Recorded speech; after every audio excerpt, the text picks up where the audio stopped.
Joining us now is Senator Malcolm Roberts from One Nation, who has been extremely vocal on this subject.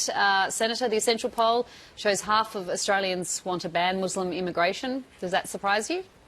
No, not at all. We've picked that up as we're travelling. And what's more is that the Liberals who support it, 60% of Liberals, almost two-thirds. Senator, and over one-third of the Greens support a ban on Muslim immigration. Senator, your party has said that we're being swamped by Muslims. What does that mean? What are the numbers? The numbers are that I'm glad you raised that. The percentage of our community in Australia that is Buddhists are 2.5%. The percentage of our community that is Islam is 2.2%. How often do we hear from the Buddhist community? How often do we hear complaints of Buddhist terrorism? But I just wonder what you mean by swamped. How fast are the numbers increasing? Our culture, I don't know that. We've got an advisor who goes into all of that. You called don't know Frank that, Salter. but you think we're being swamped? Our culture is being swamped, is what we're discussing. But you said we're being swamped by Muslims. Correct. So I just want to know what the figures are, and you say you don't know. Sharia law is What about swamping. Sharia law?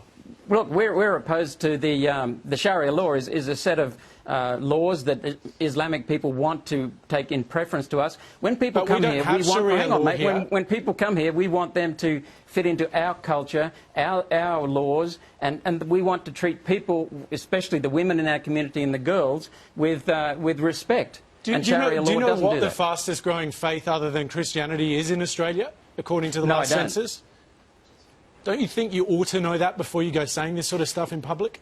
No, I don't think we need to know that. What we need to focus on is whether Islam is an ideology or a religion. And it's quite clear in our mind that it's an ideology and it doesn't fit with our culture. It disrespects women. Look, think of the way gays are treated in the Middle East. Surely you're not in favour of that, are you?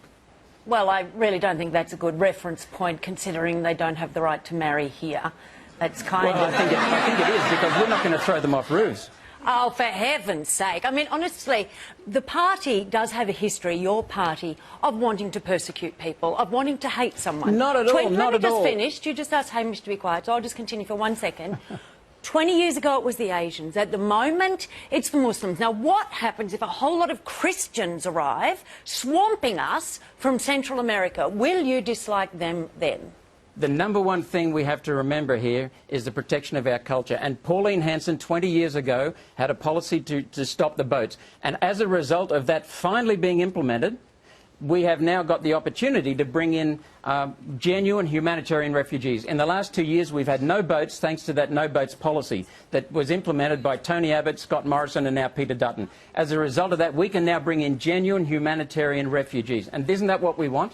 How far does it go?